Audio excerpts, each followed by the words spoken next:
Hello, students. Good morning, good afternoon, good evening. Okay, this is your social science teacher. Today, we are going to start a new topic.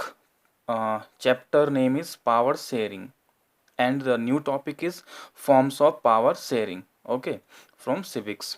In previous video, we had discussed the case study of Sri Lanka and Belgium.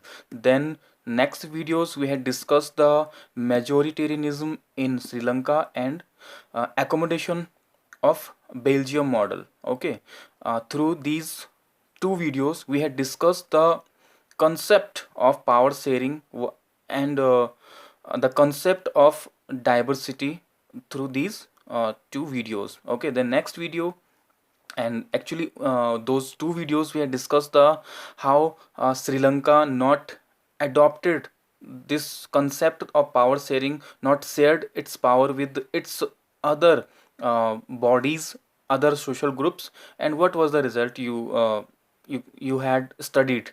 And then in Belgium, Belgium shared its power, and what was the result. Okay, then we known that why power sharing is desirable. So this all about this chapter we had discussed in previous videos. Okay, if you hadn't watched those videos, so you can watch through the links are in the description box of this video. Okay, and for more new videos get notified, you can also subscribe, then you will be notified. Okay, so today we are going to start a new topic, but again, if you hadn't watched those videos, previous videos, so you will not be able to understand this video. Okay, so you have to watch those videos attentively, then you have to watch this video from here. Okay, forms of power sharing. Now in this chapter, this is the main concept of this chapter, power sharing. Now we have come to the main point of power sharing. Okay, now in this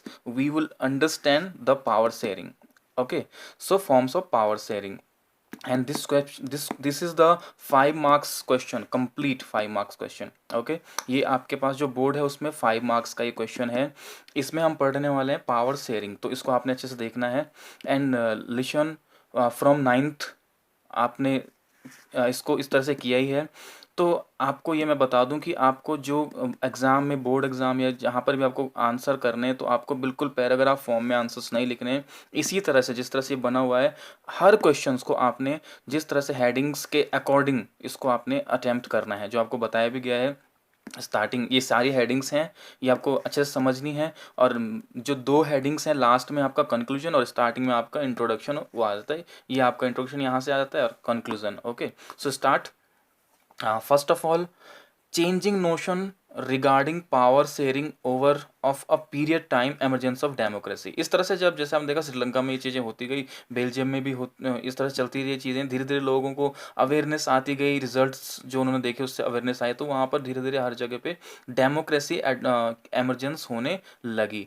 तो उसके बाद power sharing होने लगी. अब power sharing के specially 4 forms हैं. जो पहला है, सबसे फर्स्ट है power sharing among different organs of government. दूसरा है power sharing among different levels of government.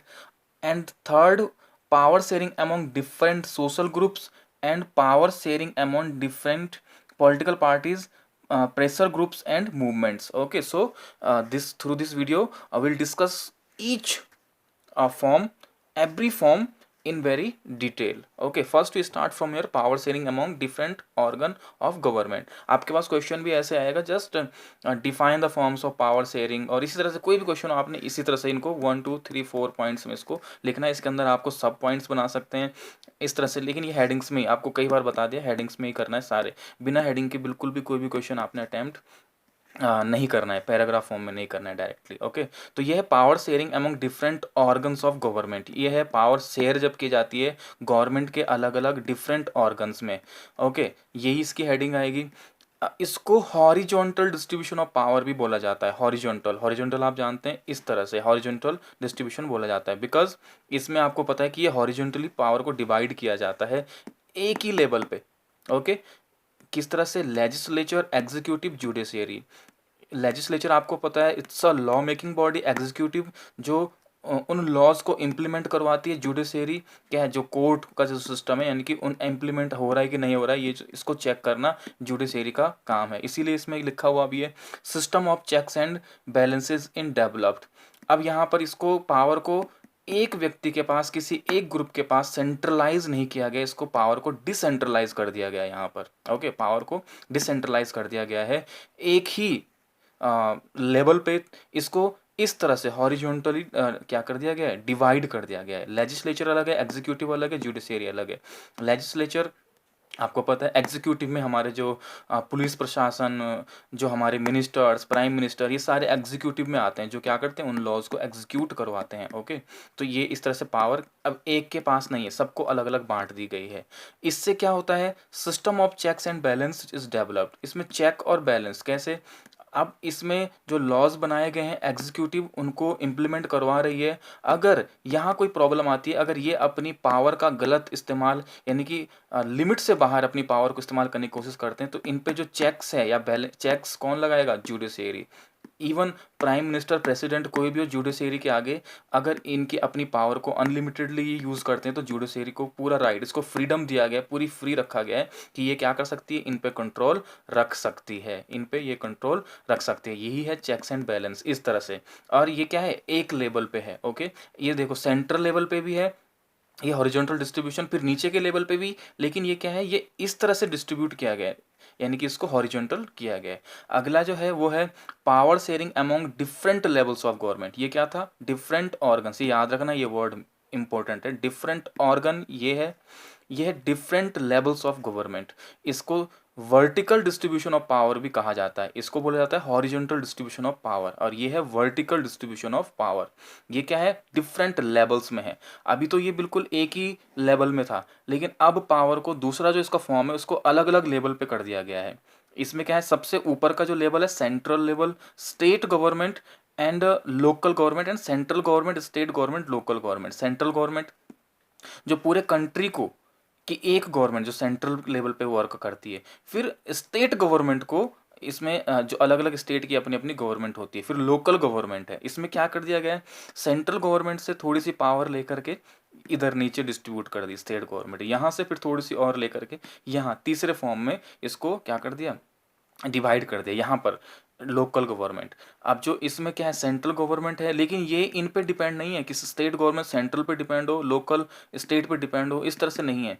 इनको आपस में कॉम्बिनेशन बनाया गया है। स्टेट गवर्नमेंट आगे आप इसमें पढ़ेंगे, इसमें आपकी 3 लिस्ट जो होती हैं, यूनियन लिस्ट या state, union list and concurrent list, ये अलग अलग लिस्ट, इनमें इनके पूरे जो राइट्स हैं, जो जो भी चीज़ें सारी अलग अलग बिल्कुल क्लेरिफाई की हुई हैं कि सेंट्रल गवर्नमेंट का अधिकार, राइटिंग जो राइट है, अधिकार क्षेत्र है, जो राइट क्राइटेरिया है वो क्या है, स्टेट गवर्नमेंट का क्या है, लोकल गवर्नमेंट का क्या है, ये पूरा किया हुआ है। इस चैप्टर को आप बहुत ही अच्छा, ये वाला जो चीज़ें आपको बुक से भी अच्छे से क्लियरली डीप पढ़नी है।